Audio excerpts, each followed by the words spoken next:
Cuando empecé a meditar en este mensaje, lo primero que hice fue ir al libro de Apocalipsis. Apocalipsis es el libro final de la revelación final, valga la redundancia, de Cristo. Apocalipsis no tiene que ver con la bestia, no tiene que ver con el anticristo, aunque son temas que trata, no tiene que ver con la guerra del Armagedón, aunque son temas que tratan y que muchas veces captan nuestra atención. Voy a leer el Apocalipsis para entender quién es la bestia. No. Ahora la idea, ya estás arrancando mal. Si esa es la motivación, ya estás arrancando mal. Voy a leer el Apocalipsis para entender qué sucede con el anticristo. ¿Será Trump? ¿Será el yerno de Trump? ¿Será? ¿Quién sabe quién será? No, estás arrancando mal. Estás arrancando mal. ¿Por qué? Porque aunque son temas que están incluidos ahí en ese libro final, en la profecía final, el propósito principal del Apocalipsis es revelar a la persona de Jesucristo. El propósito principal del Apocalipsis es dar a conocer y revelar a la persona de Jesucristo, el Hijo de Dios, el Rey de Reyes y Señor de Señores. ¿Sí? Vos no tenés que leer la Biblia, voy a leer Apocalipsis para ver qué habla del Armagedón. No arranques así, por favor. Aunque está incluido, aunque lo señala, no es lo central. Y te voy a mostrar lo que dice el texto bíblico. Apocalipsis 1:1. Apocalipsis 1:1. ¿Quién escribió este libro? Juan. ¿Juan el Bautista? No. Juan, el discípulo amado del Señor. ¿Qué dice Apocalipsis 1:1? Dice, la revelación de Jesucristo. Listo. Ya está. Ya se aclaró el panorama. ¿Sí? Juan comienza el libro y dice, la revelación de Jesucristo. Ya te aclara de antemano de qué se va a tratar esta profecía final. La revelación de Jesucristo, que Dios le dio para manifestar a sus siervos las cosas que deben suceder pronto, y la declaró enviándola por medio de su ángel a su siervo Juan. O sea, Juan está en la isla de Patmos, excluido ahí, está como preso. La isla de Patmos no era una isla del Caribe, era una isla de presos, de gente peligrosa para el imperio. Ahí mandaban a todos los peligrosos según el imperio romano, y entonces Juan es enviado ahí porque era una amenaza para los romanos. Juan termina sus días en esa isla, y en ese lugar que seguramente no imaginaba que podía llegar a suceder tal cosa, él empieza a tener una serie de revelaciones del tiempo final, cosas que deben suceder pronto, dice acá. Y entonces Juan comienza escribiendo, Apocalipsis es la revelación de Jesucristo. ¿Sí? Es la revelación de Jesucristo. Vos imaginate esto. Juan había conocido a Jesús durante el tiempo que estuvo en la tierra. Conocía una faceta de Jesús. Pero ahora, en ese lugar impensado, inhóspito, este hombre comienza a tener una revelación del Jesús glorificado. ¿Sí? Mirá qué interesante esto. Entonces, él comienza relatando este libro final diciendo, Apocalipsis es la revelación ¿de quién? De Jesucristo. Apocalipsis significa revelación. Apo, sin, calupsis, velos. Apo significa sin, calupsis, velos. Revelar es quitar los velos. Entonces lo que está diciendo acá Juan, lo deja claro desde el comienzo. Para poder ver a Jesús, vos y yo necesitamos quitar de nuestra vida todo tipo de velos, porque de lo contrario no vamos a poder ver a Jesús, no lo vamos a poder ver. Necesitamos pedirle al Señor que Él quite todo velo. ¿Sí? Porque si no, no lo vamos a poder ver. Y te pongo un ejemplo más gráfico. Vos podés leer la Biblia todos los días, pero si hay velos, vos no vas a llegar a ver a Jesús detrás de lo que estás leyendo. Porque Jesús es mucho más que lo que está escrito acá. ¿Sí? ¿Me siguen hasta acá? Entonces yo tengo que pedirle, vos tenés que pedirle al Señor, Señor, quita todo velo, lo que no me deja verte a vos. Necesito y quiero verte. Juan lo deja en claro desde el mismo comienzo. Apocalipsis es acerca de la revelación de Jesucristo. Entonces la meta final de Dios Padre, al brindarte esta información, es que vos y yo podamos conocer al que era, al que es y al que ha de venir. Al que era en el comienzo, al que sigue siendo y al que vendrá pronto. Esa es la idea de Dios al dejar escrito semejante libro. Por eso te vuelvo a repetir, no es la idea de Dios que vos y yo digamos, voy a leer Apocalipsis para descubrir, no sé, otras cosas que no tienen que ver con Jesús. ¿Sí? ¿Estamos? ¿Estamos bien? ¿Están dormidos o no? Entonces, eso es lo que necesitamos pedirle al Señor esta mañana. Que Él quite todo velo. Que Él quite todo velo de nuestros ojos espirituales para poder ver a Jesús. Porque de lo contrario no lo vamos a poder ver. Y ahora vamos a entender juntos a qué me estoy refiriendo. Juan no tenía velos. Por eso pudo ver a Jesús ahí. Mirá lo que dice Apocalipsis ahí 1, 12 al 17. Juan comienza hablando de lo que se trata este libro y en un momento comienza a describir lo que ve. Dice el 12, versículo 12 al 17, Apocalipsis 1. Dice, y me volví para ver la voz que hablaba conmigo, y vuelto vi 7 candeleros de oro, y en medio de los 7 candeleros a uno semejante al Hijo del Hombre, vestido de una ropa que llegaba hasta los pies y ceñido por el pecho con un cinto de oro. Su cabeza y sus cabellos eran blancos como blanca lana, como nieve, sus ojos como llama de fuego, y sus pies semejantes al bronce bruñido, refulgente como en un horno, y su voz como estruendo de muchas aguas. Tenía en su diestra 7 estrellas, de su boca salía una espada aguda de 2 filos, y su rostro era como el sol cuando resplandece en su fuerza. Versículo 17, mirá lo que dice este hombre. Cuando le vi, ¿cuándo qué? Cuando le vi, caí como muerto a sus pies. ¿Dónde dice Juan que vio al Hijo del Hombre? Versículo 13, ¿dónde lo vio? En medio de los 7 candeleros. Dice, vi a uno semejante al Hijo del Hombre. Los 7 candeleros son las 7 iglesias a las que después Juan les va a escribir, conforme va recepcionando el mensaje de parte de Dios, una carta para cada iglesia. Esas 7 iglesias, para que nos ubiquemos hoy en el plano actual, están todas ubicadas en lo que es la nación de Turquía. Están en esa zona. ¿Sí? Entonces, ¿qué hace este hombre? Empieza a describir lo que va bien. Dice que en medio de los 7 candeleros vi a uno semejante al Hijo del Hombre. ¿Qué eran los 7 candeleros? Las 7 iglesias. Que ya hemos aprendido en reiteradas veces que las 7 iglesias describen y nos manifiestan el carácter, todas ellas, el carácter de la iglesia del tiempo final, o sea, del tiempo de hoy. Todas ellas tienen algo que aportarle a la iglesia de hoy. Ahora, ¿dónde ve, insisto en esto, dónde ve Juan al Hijo del Hombre, a uno semejante al Hijo del Hombre? Entre los 7 candeleros, en medio de los 7 candeleros. Vuelvo a preguntar, ¿qué eran los 7 candeleros? Las 7 iglesias. ¿Dónde ve Juan entonces al Hijo del Hombre, a uno semejante al Hijo del Hombre? En medio de la iglesia. En medio de la iglesia. Entonces, el primer velo que nosotros nos tenemos que sacar tiene que ver con esto. Cuando nos reunimos, cuando nos congregamos, no nos congregamos para cantar y pasarla bien un ratito.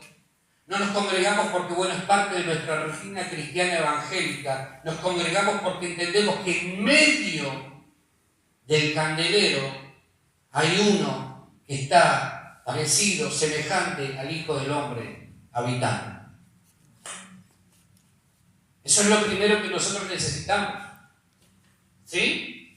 Es lo primero que necesitamos entender. A veces pensamos que, bueno, la iglesia es es ir a pasar un rato, estar juntos un ratito y que nos hace bien y qué sé yo, cuántas cosas más. Pero si no se te revela que en medio del candelero está Cristo, lo más probable es que nunca le des la importancia que tiene al estar congregado. Porque el Hijo del Hombre habita en medio del candelero. Amén. Ahora, tenemos que pedirle al Señor esto. Señor, quiero verte glorificado y quiero descubrir y contemplar tu belleza en medio de la iglesia. Por eso adoramos. Cuando cantábamos recién digno, santo, tiene que ver con esto que te estoy diciendo. Es admirar al que está en medio nuestro. Es contemplar al que está en medio nuestro. Es declarar la belleza y la hermosura de aquel que está en medio nuestro. Ese es el sentido, uno de los motivos por los cuales nos congregamos. Es para admirar a aquel que es digno. No nos congregamos porque, bueno, no tenemos nada que hacer en casa o porque, bueno, no, nos congregamos para levantar el nombre de aquel que es sobre todo nombre. ¿Qué va a suceder cuando eso pase en nuestra vida? Lo mismo que le ocurrió a Juan. Dice, cuando le vi, caí, versículo 17, caí como muerto a sus pies. Se desplomó delante de la presencia del Rey, delante de la presencia de aquel a quien estaba mirando ahora, que estaba viendo.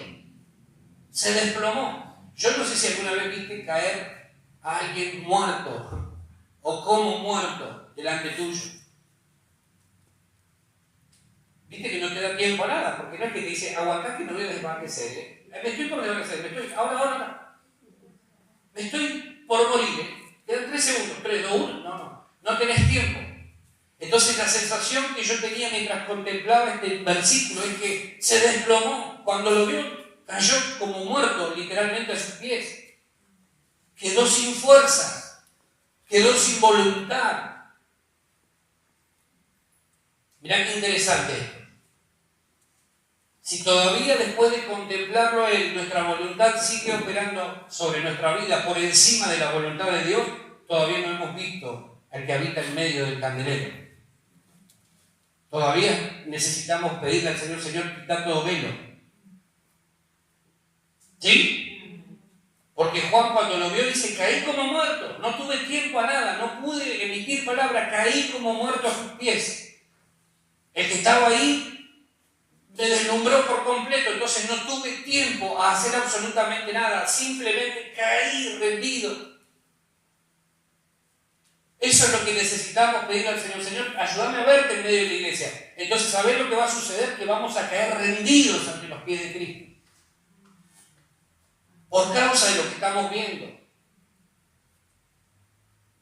Cuando no lo vemos a Jesús en medio de la iglesia, no pasa nada, cantamos nomás. Pero cuando lo empezamos a ver a Él está en medio.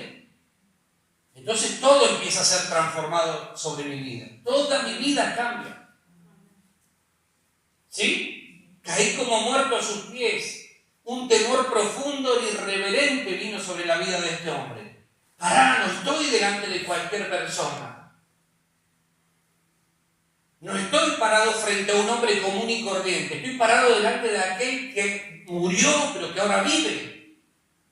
Delante de aquel que es el primero y el último, el alfa y la omega, el principio y el fin. Estoy parado delante de aquel que era, que es y que ha de venir. No estoy parado delante de cualquier persona.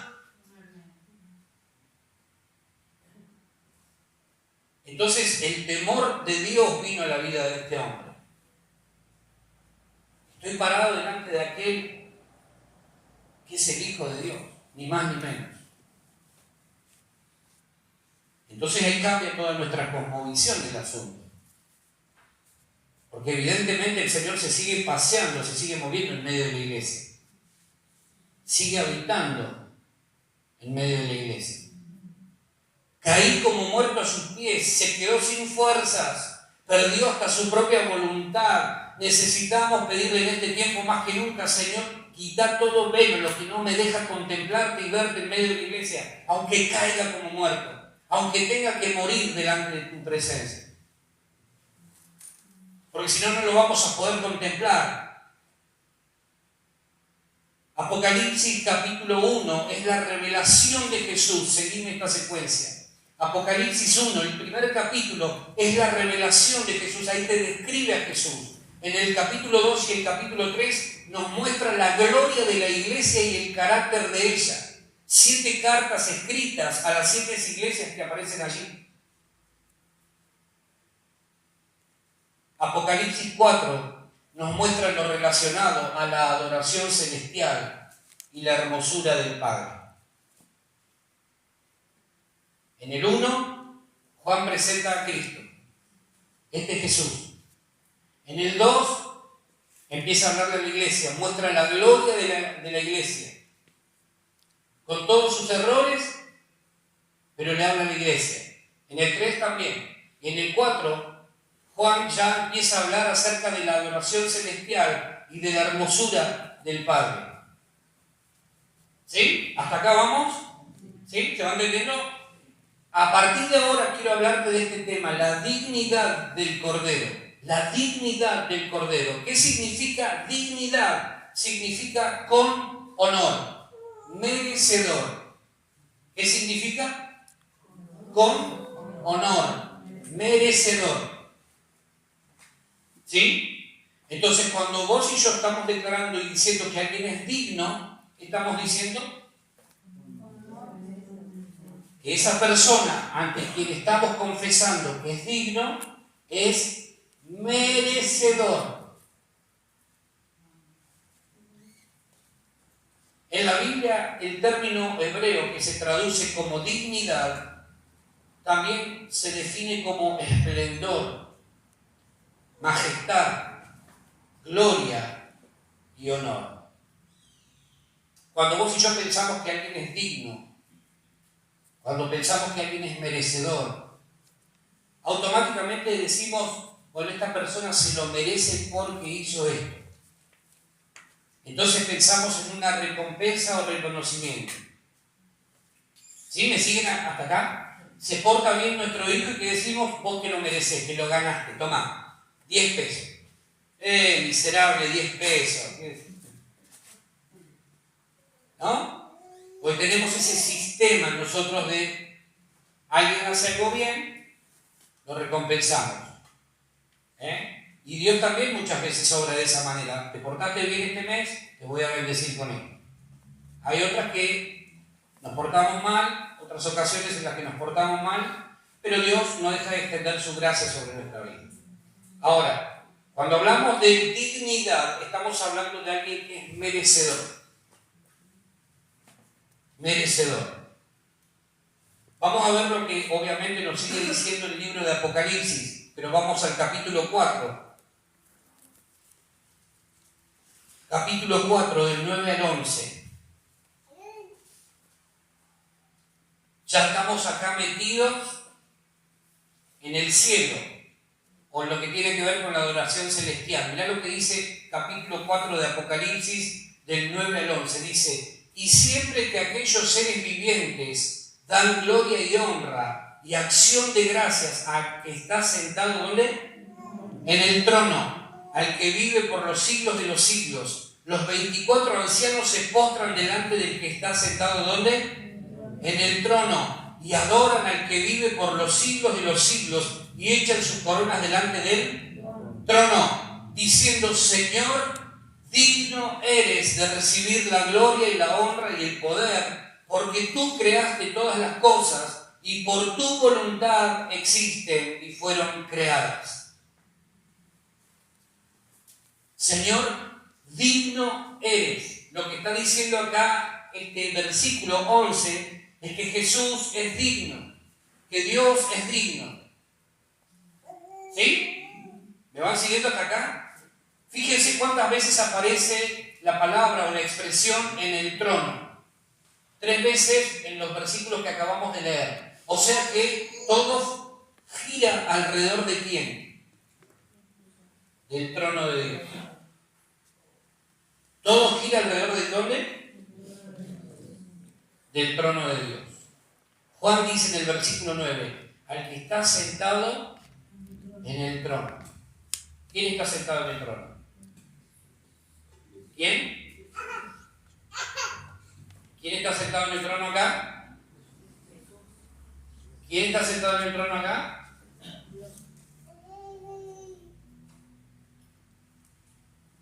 El que está sentado en el trono acá, que describe Juan, es Dios Padre. Guay. ¿Sí? Porque acá el que está describiendo Juan, en primera instancia, es el Padre, es al Padre. ¿Sí? Entonces Juan dice, al que está sentado en el trono, o sea, hablando de Dios Padre, dice que hay seres vivientes que dan gloria y honra y acción de gracia al que vive por los siglos de los siglos. Los 24 ancianos se postran delante del que está sentado en el trono. Fíjate cómo termina el versículo 11. Porque tú creaste todas las cosas y por tu voluntad existen y fueron creadas. ¿Quién es el creador de todas las cosas? Dios Padre. ¿Sí? Guarda cuando leemos la Biblia. El que está describiendo acá Juan es a Dios Padre. Y dice que hay 24 ancianos delante del trono. Los 24 ancianos representan 12 de ellos a las 12 tribus de Israel, y los otros 12 que quedan ahí son los 12 apóstoles que representan a la iglesia de todas las épocas. O sea que todos los convertidos, todos los creyentes están delante del trono. ¿Adorando a quién? A Dios Padre. Reconociendo en primera instancia a Dios Padre. Dice que los 24 ancianos, ¿qué hacen? Se postran delante del que está sentado en el trono y adoran al que está sentado en el trono, y hacen algo más. Echan sus coronas delante del trono. Las coronas que ellos entregan ahí, que ofrendan delante de Dios, delante del trono de Dios, son las coronas de vencedores. Son las coronas que, por ejemplo, se le prometía a la iglesia de Esmirna: al que venciere yo le daré la corona de vida. Entonces, ¿qué ve Juan acá? Dice, veo que los 24 ancianos, es decir, Israel, las 12 tribus de Israel, los creyentes de esas 12 tribus, más la iglesia de todas las generaciones, de todos los tiempos, están ahora delante del trono de Dios, adorándolo, y se sacan las coronas de vencedor. Y se las ofrendan al que es digno, al que es merecedor. Sacarse la corona era decir, no merezco esto. Vos sí. Yo no merezco esto, vos sí. ¿Se va entendiendo hasta acá lo que estamos diciendo, lo que estamos hablando? Hay una figura que es el trono, que se reitera. Todo gira alrededor del trono de Dios. ¿Quién está sentado en el trono? Dios Padre. Y el Hijo está sentado a la diestra del Padre. El que está sentado en el trono es Dios. Y el Hijo está sentado a la diestra del Padre. No es que Jesús sea menos, porque de hecho simboliza exactamente la igualdad en cuanto a su divinidad y poder y autoridad. Pero es importante que entendamos esto. En el trono está sentado Dios, y a la diestra del Padre, el Hijo. ¿Sí? Y comparten la misma naturaleza, la misma autoridad. Esto significa que Jesús también tiene un lugar de honor. Jesús también tiene un lugar de honor, obviamente. Es el centro de la historia. ¿Sí? ¿Se va entendiendo lo que digo? Ahora, fíjate lo que dicen los ancianos. Versículo 11. ¿Cómo comienza? Señor, digno eres. Digno eres. La dignidad de Dios también merece ser reconocida. También Dios es digno de ser exaltado. También Dios es digno de ser honrado. También Dios es digno de ser reconocido, porque todas las cosas creadas fueron creadas por Él y por su voluntad existen. ¿Sí? ¿Está difícil esto? Si no lo cambiamos. Ubicate nuevamente en el contexto. Apocalipsis 1 nos muestra a Cristo. Apocalipsis 2 y 3 nos muestra a las 7 iglesias y la carta a cada una de ellas. En Apocalipsis 4, la adoración celestial. ¿Sí? Y entonces al que vemos sentado en el trono, ¿quién es? A Dios Padre. Vamos al capítulo 5 de Apocalipsis.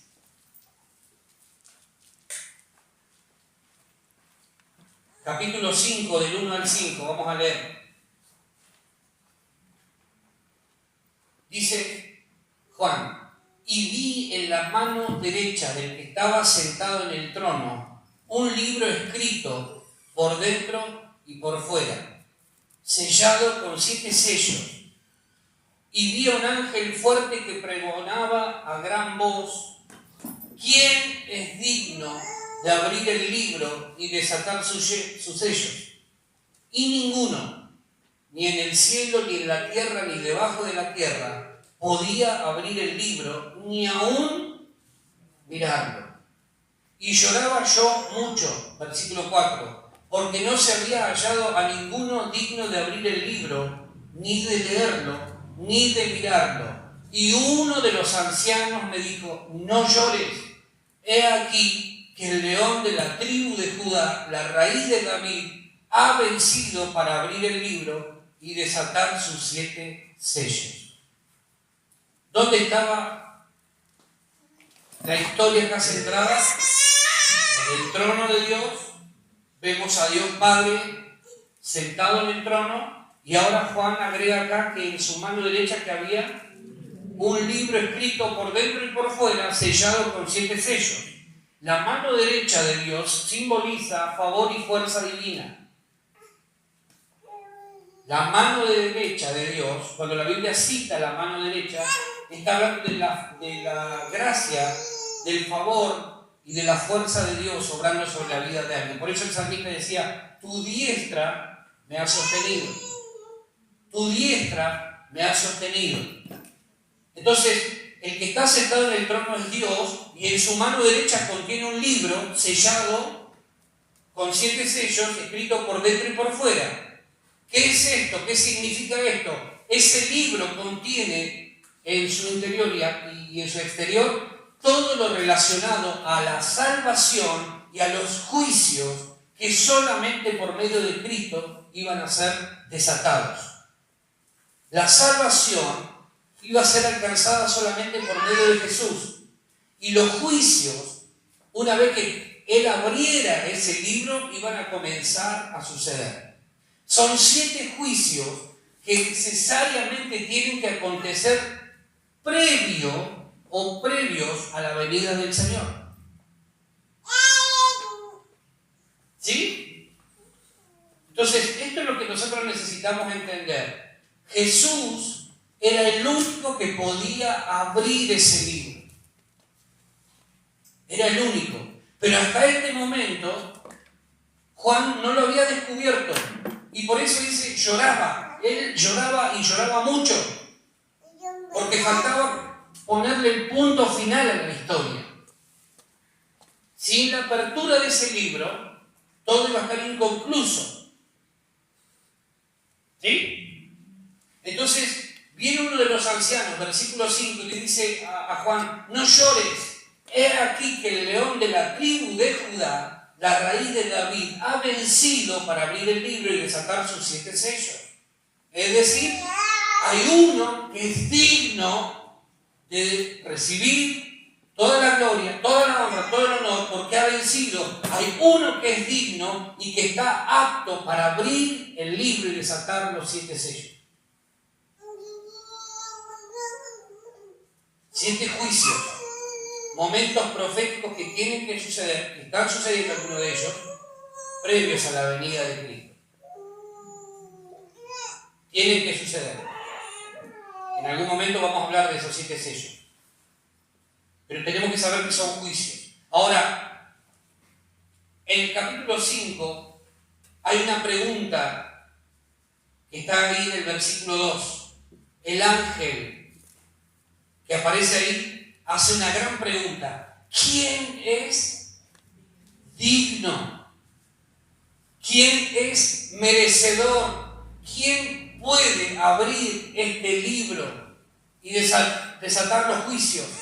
¿Quién ha hecho algo importante que merezca semejante privilegio? Eso es lo que está preguntándose el ángel. ¿Quién es digno? El que fuera digno de abrir ese libro tendría que haber hecho algo muy relevante para la humanidad.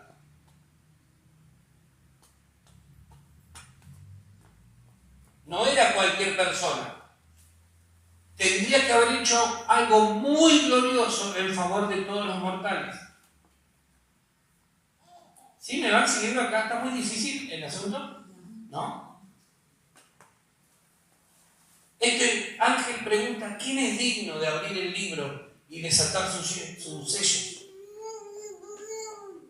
En el momento que Juan ve que Jesús hace esto, desata los sellos, empiezan los juicios. Automáticamente. Pero eso lo vamos a ver en otro momento, porque no es el tema de hoy. Pero pareciera ser que hay malas noticias. Mirá lo que dice el versículo 3. Pareciera ser que ante la pregunta del ángel no hay respuesta. El ángel pregunta, ¿quién es digno de abrir el libro y desatar los sellos? Y la respuesta viene, ninguno. Ni en el cielo, ni en la tierra, ni debajo de la tierra había uno habilitado, apto, merecedor, digno de abrir el libro. Ni siquiera mirarlo podía. Imagínate todo lo que estaba escondido ahí, que ni siquiera se podía mirar. Ningún ángel, ninguno de los ancianos que estaban delante del trono, ninguna otra persona fue hallada digna de poder abrir ese libro, ni siquiera de mirarlo. Por eso Juan declara en el versículo 4 que lloraba mucho, porque no se había encontrado a nadie digno de abrir ese libro, merecedor. Alguien que haya hecho algo importante en favor de la humanidad pecadora. No había nadie. Es como si el ángel recorriera o hubiese recorrido con un GPS toda la tierra, tratando de encontrar uno digno. Y dice que no encontró a nadie, ni en el cielo, ni en la tierra, ni debajo de eso. Ahora, ¿por qué pasa esto? ¿Por qué sucede esto? Porque la creación misma estaba sujeta ¿a qué? A pecado. Entonces la creación sujeta a pecado era imposible que pudiera salvarse a sí misma. Necesitaba a alguien que estuviera por encima de nuestras posibilidades. Nosotros necesitábamos a alguien que esté por encima de nuestras posibilidades. La creación necesitaba a alguien que estuviera por encima de sus posibilidades. Entonces el ángel dice, no hay nadie. Recorrimos cielo, tierra, debajo de la tierra y no encontramos a nadie que tuviese la dignidad suficiente y necesaria para abrir ese libro. ¿Y qué hacemos? Ponemos punto final acá. Ya está, todos condenados. Cuando la vasija se echa a perder, tiene que intervenir el alfarero, porque la vasija no puede volver a reformarse por sí misma. Entonces, lo que tenía que suceder era que viniera alguien que estuviera por encima de nuestras posibilidades a resolver este dilema. Nosotros por nosotros no nos podíamos salvar. No nos podemos salvar. Necesitábamos que el alfarero viniera, nos agarrara cual vasija y nos volviera a reformar. ¿Sí? ¿Vamos hasta acá? Entonces el ángel pregunta, ¿quién es digno de abrir el libro y desatar los sellos? Y la respuesta fue ninguno, ni en el cielo, ni en la tierra, ni debajo de ella, ni siquiera mirarlo. Pero lo cierto es que el apóstol Pablo ya había advertido en el libro de los Filipenses que sí había alguien. En el capítulo 12 dice lo siguiente, vamos a leerlo para que no perdamos el libro. Filipenses capítulo 2, del 5 al 11.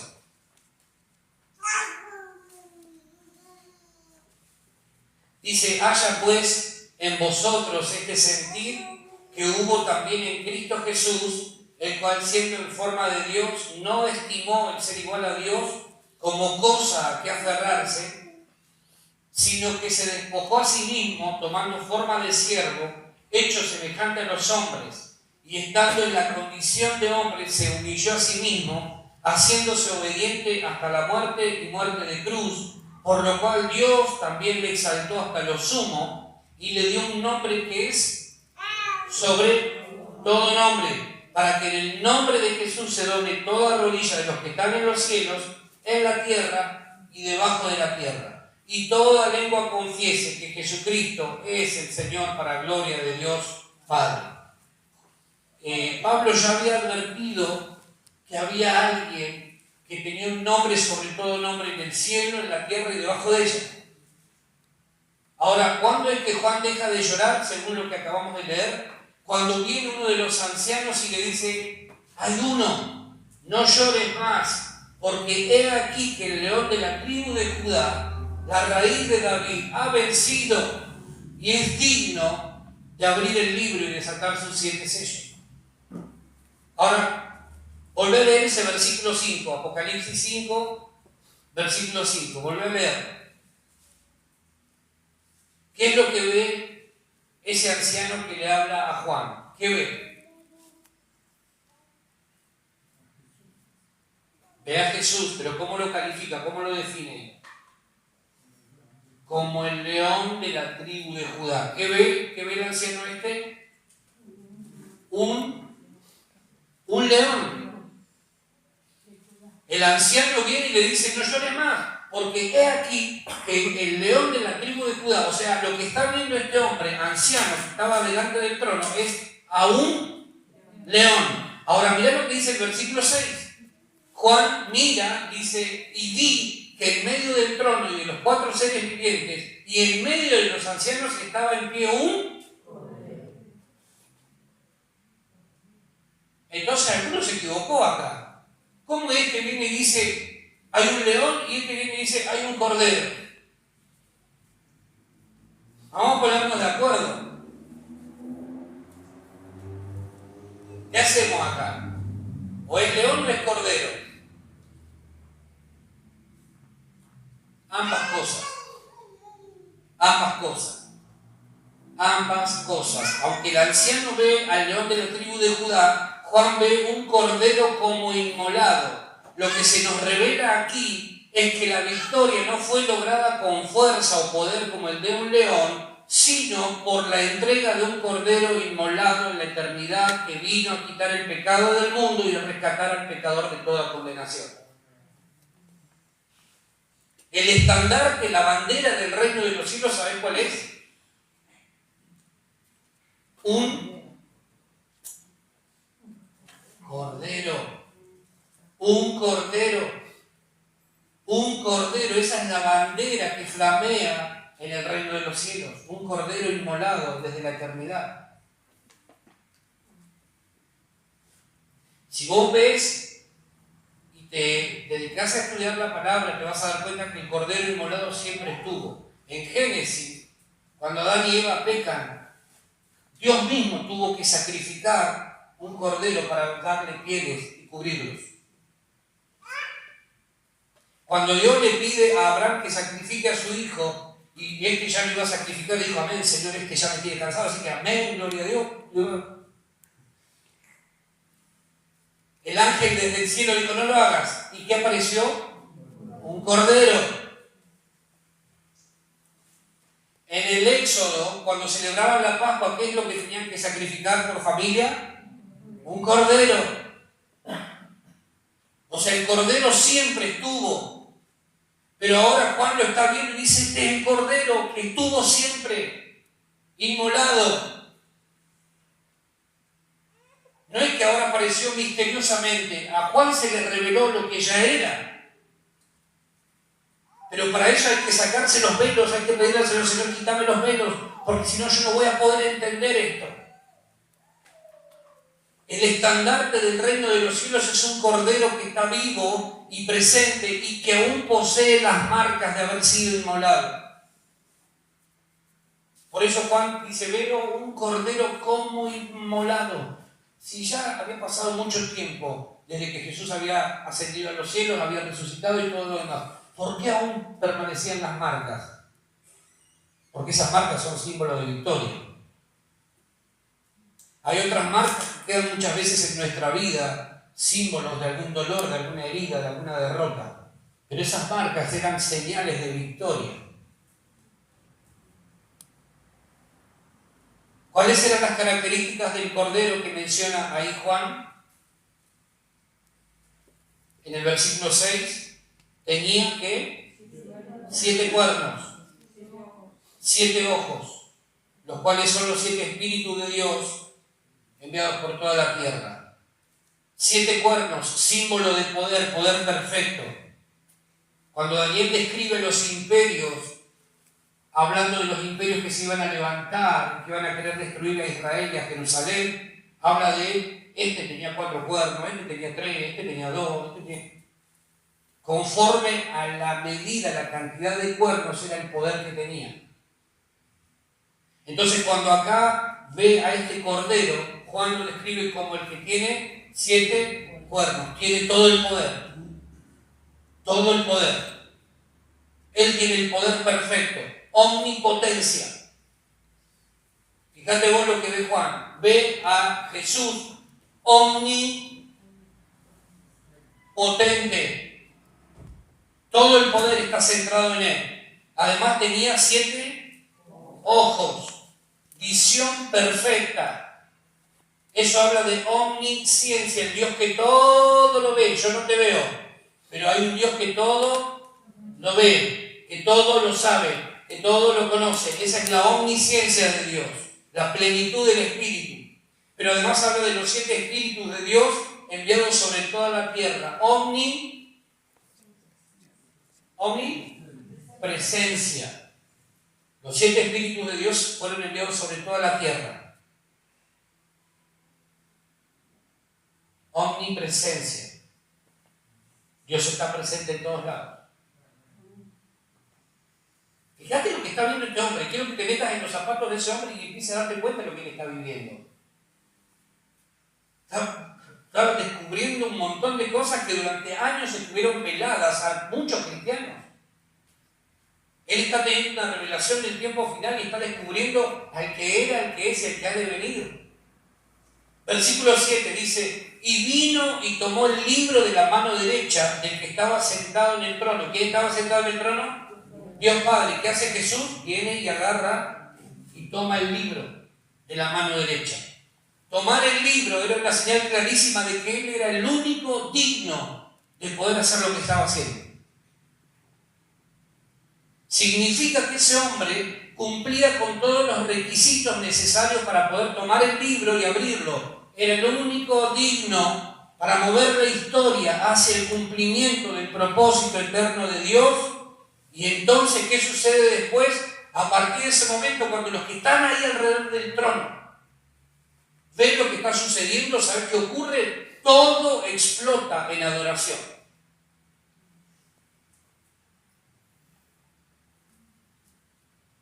¿Por qué? Porque descubren que Él es el único digno, el único merecedor de semejante manifestación y experiencia.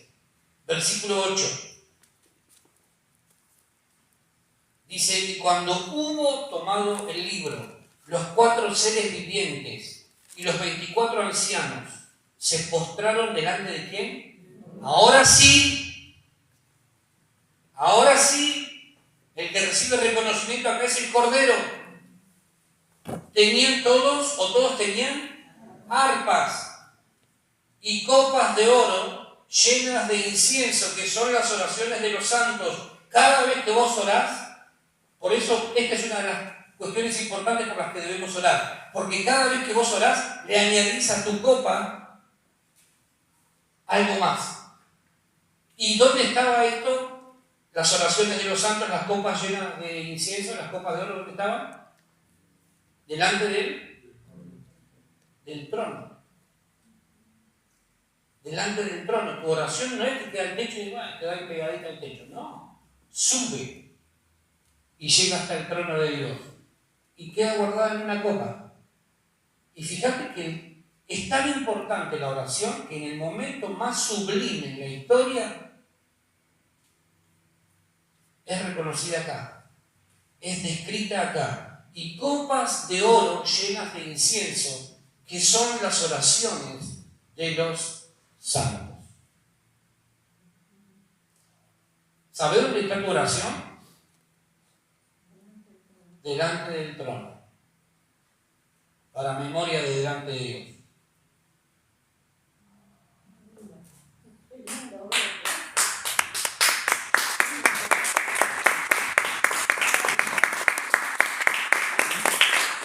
Cada vez que vos orás, cada vez que oramos, nuestra copa añade algo más, una oración más. Acá viene una oración de Ivana. Acá viene una oración de Billy. No queda en la nada nuestras oraciones. Por eso es importante orar. Versículo 9 dice, y cantaban un nuevo cántico diciendo, ¿qué cosa? Digno eres de tomar el libro y de abrir sus sellos, porque tú fuiste, no dice serás, dice fuiste inmolado y con tu sangre nos has redimido para Dios de todo linaje y lengua y pueblo y nación, y nos has hecho para nuestro Dios reyes y sacerdotes, y reinaremos sobre la tierra. No nos vamos a quedar en el cielo, En algún momento vamos a bajar a la tierra y vamos a reinar con Cristo por la eternidad. Amén. Y miré y oí la voz de muchos ángeles alrededor del trono y de los seres vivientes y de los ancianos, y su número era millones de millones, que decían a gran voz, el Cordero que fue inmolado es digno de tomar el poder, las riquezas, la sabiduría, la fortaleza, la honra, la gloria y la alabanza, y a todo lo creado que está en el cielo y sobre la tierra y debajo de la tierra y en el mar, y a todas las cosas que en ellos hay, oí decir al que está sentado en el trono. ¿Quién está sentado en el trono? Dios Padre. Y al Cordero.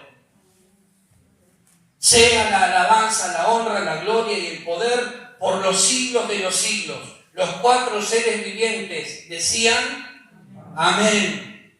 Y los 24 ancianos, toda la iglesia a lo largo de los siglos, se postraron sobre sus rostros y adoraron al que vive por los siglos de los siglos. Amén. Amén. El Cordero es digno, esa es la dignidad del Cordero, es el único que puede abrir ese libro, que pudo. En la revelación de Juan ya lo vio. Y él dice, es el único, merecedor de esta oportunidad, de esta posibilidad. Es digno de recibir la mejor y mayor adoración de toda la historia. Leed detenidamente lo que acabamos de leer, por favor. Dice, los cuatro seres vivientes, los 24 ancianos, todos tenían arpas, todos adoraban. Dice, versículo 11, y miré y oí la voz de muchos ángeles alrededor del trono, y de los seres vivientes, y de los ancianos, y el número de los que estaba ahí, ¿cómo era? Millones de millones, que decían a gran voz, el Cordero es digno. Tres cosas por las que Jesús, el Cordero inmolado, es digno. Número 1, por su sacrificio como Cordero. Él es digno por esa razón, por su sacrificio como Cordero. Jesús es digno porque fue sacrificado para quitar el pecado del mundo.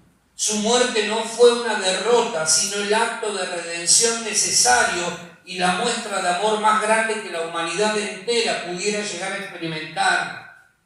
Eso le otorga poder y autoridad para ejecutar el juicio final y desatar los 7 sellos.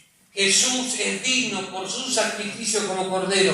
Fue y entregó su vida santa, pura, sin pecado. Fue y se ofrendó él, dijo, yo soy el que viene a redimir a la humanidad entera de la maldición del pecado. El único. Nadie le quitó la vida, Él la ofrendó.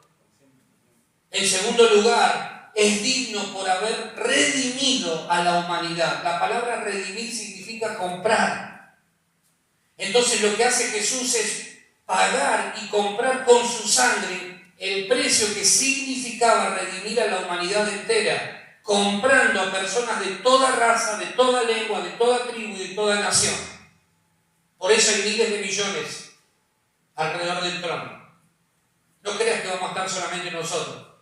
Va a haber gente de toda lengua, de toda tribu, de toda nación, de toda raza, alrededor del trono de Dios, los ángeles de Dios, adorando al Cordero que es digno de recibir la gloria y la honra. Y dice que luego de habernos comprado, nos constituyó un pueblo de reyes y sacerdotes para nuestro Dios. ¿Qué sos vos? Rey y sacerdote. Y en tercer lugar, Él es digno por su victoria y divinidad. Te dije que en el trono está sentado Dios, Padre, y a la diestra está el Hijo. Pero que esté a la diestra no significa que tenga menos importancia. Significa que el Padre y el Hijo comparten la misma gloria, la misma divinidad. Son iguales en poder y en autoridad. ¿Sí? Entonces, ¿qué sucede? Que Jesús, tanto en el cielo, en la tierra y debajo de ella, tiene el poder y la autoridad para poder revelar el plan de Dios, abrir el libro. Acá en ese libro está todo el plan de Dios para la humanidad caída, fallada. ¿Se entiende lo que estamos hablando? ¿Sí? ¿Estoy siendo claro? Y entonces, ¿qué sucede? Que cuando la gente que estaba ahí, los ángeles incluidos, ven lo que está sucediendo, estallan en adoración. Porque el Cordero es digno. La adoración va creciendo. Capaz que no tocas el arpa, pero tu adoración tiene que ir creciendo. ¿Y sabes cómo va a crecer tu adoración? En la medida que se te revele esto que estamos entendiendo hoy. El Cordero es digno, es merecedor, por todo lo que ha hecho en favor nuestro. Millones de millones comenzaron a darle adoración. El capítulo 5 termina dándonos un marco de lo que es la adoración celestial, donde toda la creación exalta, adora y se postra y se rinde ante el Dios poderoso y ante el Cordero que es digno de ser en gran manera exaltado. Mirá lo que dice el versículo 9. Y cantaban un nuevo cántico diciendo: digno eres de tomar el libro y de abrir sus sellos, porque tú fuiste inmolado y con tu sangre nos has redimido para Dios de todo linaje y lengua y pueblo y nación, y nos has hecho para nuestro Dios reyes y sacerdotes, y reinaremos sobre la tierra. Versículo 12. Que decían a gran voz: el Cordero que fue inmolado es digno de tomar el poder, las riquezas, la sabiduría, la fortaleza, la honra, la gloria y la alabanza. Versículo 13.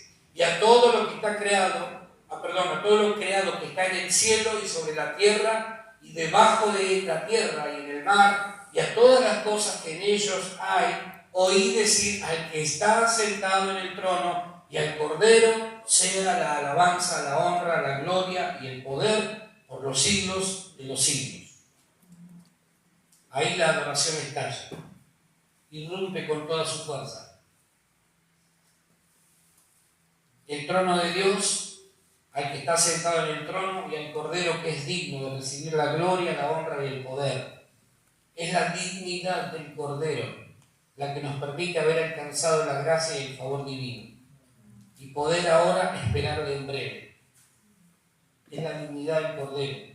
Nosotros no éramos dignos. Él era digno. Y su dignidad nos alcanzó a nosotros. Nosotros no éramos dignos. Él sí. Es la dignidad del Cordero que se entregó por amor a cada uno de nosotros.